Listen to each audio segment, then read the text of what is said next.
বিসমিল্লাহির রহমানির রহিম। আসসালামু আলাইকুম। এএস ব্লগ ইন কিচেন থেকে আজকে সবচেয়ে সেরা স্বাদের হাঁসের মাংস কিভাবে রান্না করা যায় সেই রেসিপিটা কিন্তু আপনাদের সাথে শেয়ার করব। আশা করছি আপনাদের ভালো লাগবে। ভালো লাগলে অবশ্যই লাইক দিয়ে কন্টিনিউ করবেন।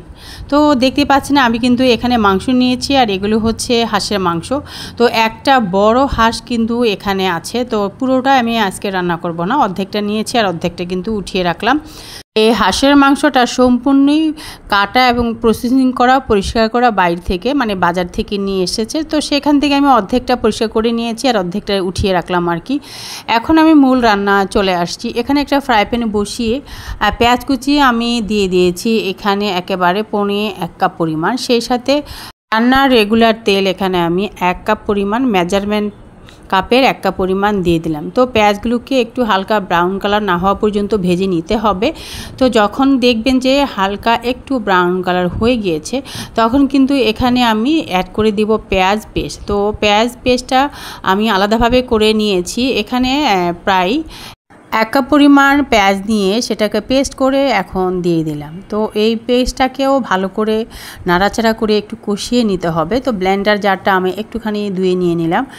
তো পেঁয়াজ পেস্ট দিয়ে কিছুক্ষণ কষিয়ে নিয়ে এখানে কিন্তু গরম মশলা এখন অ্যাড করে দিয়ে দিলাম আমি এখানে এলাচ 4 থেকে 5টি, দারুচিনি 4টা দিয়ে দিলাম 1 ইঞ্চি টাইপের, এবং তেজপাতা 2টো দিয়ে দিলাম। তো এখানে আরও উপকরণ আমি আস্তে আস্তে অ্যাড করব, সঙ্গে থাকবেন, জানতে পারবেন। যেহেতু এটা হচ্ছে হাঁসের মাংস, আর হাঁসের মাংস রান্নাটা কিন্তু একটু ইউনিক হয়, একটু ভিন্নধর্মী করে রান্না করা লাগে যাতে কোনো গন্ধ না আসে, এবং হচ্ছে মশলাটাও কিন্তু একটু অন্যরকম দিতে হয়। সেটা হচ্ছে যে শুকনো মশলা না দিয়ে আপনি যদি বাটা মশলা ব্যবহার করেন, সেক্ষেত্রে কিন্তু হাঁসের মাংসটা অনেক বেশি টেস্টি হবে, অনেক বেশি লোভনীয় হবে।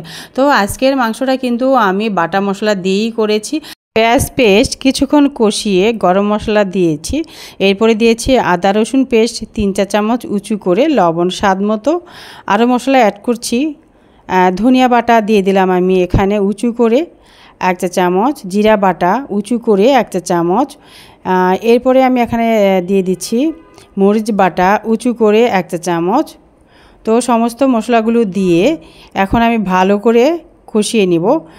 এখানে একটা টিপস হচ্ছে আপনাদের জন্য, সেটা হলো হাঁসের মাংস রান্না করার জন্য এক্ষেত্রে আপনারা অবশ্যই মশলাগুলোকে বাটা মশলা দেওয়ার ট্রাই করবেন। আর বাটা মশলা দিলে এই হাঁসের মাংসর রান্নাটা দ্বিগুণ স্বাদ বেড়ে যায়। আর বাটা মশলা যেহেতু পিষতে বাড়তে একটু কষ্টকর, সেহেতু আপনি চাইলে কিন্তু একদিন আগে অথবা কয়েক ঘন্টা আগে এই শক্ত যে হার্ড মশলাগুলো, এগুলো কিন্তু পানি দিয়ে ভিজিয়ে রাখতে পারেন।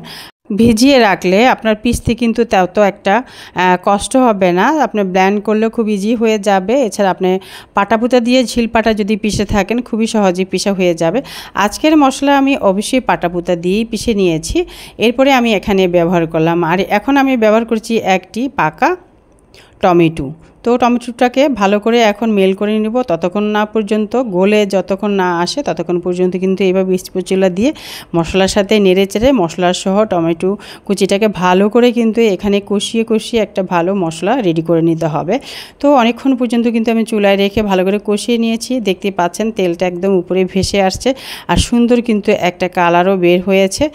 দেখতেই পাচ্ছেন মশলাটা একদম কিন্তু পারফেক্ট রান্না করার জন্য। তো এমন অবস্থায় কিন্তু এখন আমি আগে থেকে পরিষ্কার করে রাখা হাঁসের মাংসটা আপনাদের সাথে শুরুতেই শেয়ার করেছিলাম, সেই মাংসটা এখন এই মশলার মধ্যে অ্যাড করে দেব। সুপ্রিয় দর্শক, আজকের রেসিপিটা যদি কিছুটাও আপনাদের ভালো লেগে থাকে, তো একটা রিকোয়েস্ট থাকবে লাইক দিয়ে ভিডিওটা কন্টিনিউ করার জন্য। আর হ্যাঁ, আপু বা ভাইয়া আপনারা যারাই আমার ভিডিওটা দেখছেন না কেন, যদি ভালো লাগে কোথাও কোনো একটু অংশ রেসিপির, তাহলে লাইক দিয়ে এবং সাবস্ক্রাইব করে আমার চ্যানেলের সাথে থাকতে পারেন। সেই সাথে নিত্য নতুন রেসিপিগুলো পাওয়ার জন্য সাবস্ক্রাইবের পাশে থাকা অল বাটনে একটা ক্লিক দিয়ে রাখলে কিন্তু নতুন নতুন ভিডিও নোটিফিকেশন আপনার কাছে পৌঁছবে, আপনি চাইলে কিন্তু দেখে নিতে পারেন।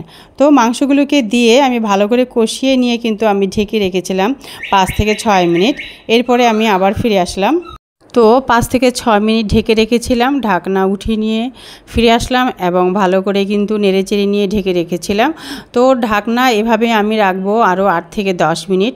তো 10 মিনিট পরে এখন ফিরে আসলাম, ঢাকনা উঠিয়ে নিয়ে আমি আবারও এই মাংসটাকে ভালো করে নেড়েচেড়ে দিব। আমরা জানি যে হাঁসের মাংস সিদ্ধ হতে প্রচুর সময় লাগে, অনেকক্ষণ পর্যন্ত কিন্তু ঢাকনা দিয়ে ঢেকে ঢেকে রান্না করে সিদ্ধ করে নিতে হয়। তো মোটামুটি আমি 2বার কিন্তু ঢেকে রেখে সিদ্ধ করে নিয়েছি। এরপরে ঢাকনা উঠিয়ে নিয়ে আমি তৃতীয়বারের মধ্যে আবারও কিন্তু যেটা করলাম, ঢেকে রাখলাম। প্রায় কিন্তু এখানে 30 মিনিটেরও বেশি আমি ঢেকে রেখেছিলাম। তো ঢাকনা উঠিয়ে নিয়ে এখন আমি যেটা ব্যবহার করছি বাদাম পেস্ট, ঠিক আছে। তো বাদাম পেস্ট আমি আগেই করে রেখেছিলাম। এখানে কি কি বাদাম দিয়েছি সেটা আমি আপনাদের সাথে শেয়ার করছি। তো এখানে আমি দিয়েছি কাঠবাদাম, তারপরে দিয়েছি চীনা বাদাম এবং কাজু বাদামও কয়েকটা দিয়েছি। বাদামগুলোকে আমি পেস্ট করে নিয়েছি সামান্য কিছু অল্প পানি দিয়ে। তো পেস্ট করে নিয়ে এখন দিয়ে দিলাম, দিয়ে ঢেকে রেখেছিলাম আরও 10 মিনিট। তো ফিরে এসে একদম লাস্ট মুহূর্তে প্রায় একদম কিন্তু রান্নার শেষের দিকে আর কি, এর মধ্যে আমি চেকও করে নিয়েছি, সিদ্ধ হয়ে গিয়েছে মাশাআল্লাহ আলহামদুলিল্লাহ। আর এখন আমি যেটা এখানে ব্যবহার করেছি সেটা হচ্ছে চুই ঝাল। তো চুই ঝালটা আসলে অপশনাল, আপনি দিতে পারেন নাও দিতে পারেন। তো যাতে হাঁসের মাংসে মোটামুটি সব দিক ঠিকঠাক থেকে কোনো প্রকার গন্ধ না আসে, আমি কিন্তু যেহেতু আমার হাতের কাছে ছিল চুই ঝালটা, আমি দিয়ে দিলাম স্বাদ একটু বাড়ানোর জন্য।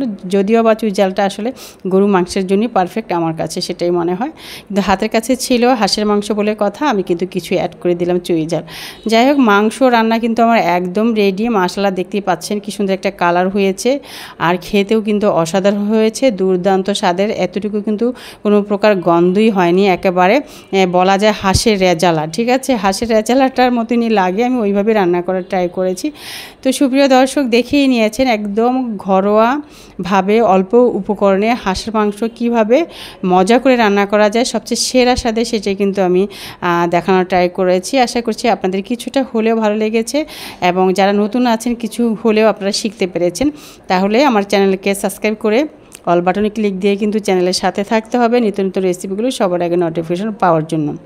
হাঁসের মাংস কিন্তু রান্না করতে হয় একটু মশলা ডিফারেন্ট থাকতে হবে, একটু ভারী মশলা দিতে হয়, একটু কষিয়ে রান্না করতে হয়। আমি কিছু কিছু টিপস হালকা আপনাদের সাথে একটু শেয়ার করে নিয়েছি। তো আপনারা তো দেখতেই পেয়েছেন এখানে সব ধরনের মশলা বলতে আমি যেমন জিরা, ধনিয়া, তারপর হচ্ছে মরিচ, এইগুলো কিন্তু আমি আগেই পানি দিয়ে ভিজিয়ে পাটাপুতা দিয়ে পিষে নিয়েছিলাম, তারপরে আমি এখানে ব্যবহার করেছি। তারপরে এখানে আমি আরও একটা উপকরণ দিয়েছি, সেটা বলতে ভুলে গিয়েছিলাম। সেটা হচ্ছে এখানে আমি গরম মশলা গুঁড়াটাও কিছু অংশ ব্যবহার করেছি। যেমন গরম মশলার মধ্যে আমি কী দিয়েছি, গরম মশলা সমস্ত দিয়েছি, গরম মশলা ছিল সেই গুঁড়ার মধ্যে। আর সাথে আরও ছিল হচ্ছে আপনার এখানে জয়ফল, জয়ত্রী কিছু সামান্য ছিল। তো সব কিছু মিলেই কিন্তু আমি একটা সুন্দর মশলা রেডি করে রেখেছিলাম, গুঁড়া মশলা। তো সেখান থেকে কিন্তু আমি একদম হাফ চা চামচ উঁচু করে দিয়েছিলাম, যার কারণে আমার সব কিছু ঠিকঠাক মতন হয়ে যাওয়ার কারণে মাংসটা কিন্তু সুন্দর একটা স্মেল বের হয়েছিল, সুন্দর একটা কালার হয়েছে, আর খুবই স্বাদের হয়েছে মাশাআল্লাহ। অনেকটা রেজালা টাইপের, হাঁসের মাংস রেজালা বলা যায় আর কি। তো আশা করছি আপনাদেরও ভালো লেগেছে, এই জন্য আমি একটু লাস্টের দিকে বলে দিলাম। তো আপনারা চাইলে কিন্তু এখানে বাদাম পেস্ট দিতেই হবে এরকম না, না চাইলে নাও দিতে পারেন। বাদাম পেস্ট ছাড়াও কিন্তু এই মাংসটা মাশাআল্লাহ খুবই ভালো লাগে, তবে দিলে অনেক ভালো লাগে খেতে।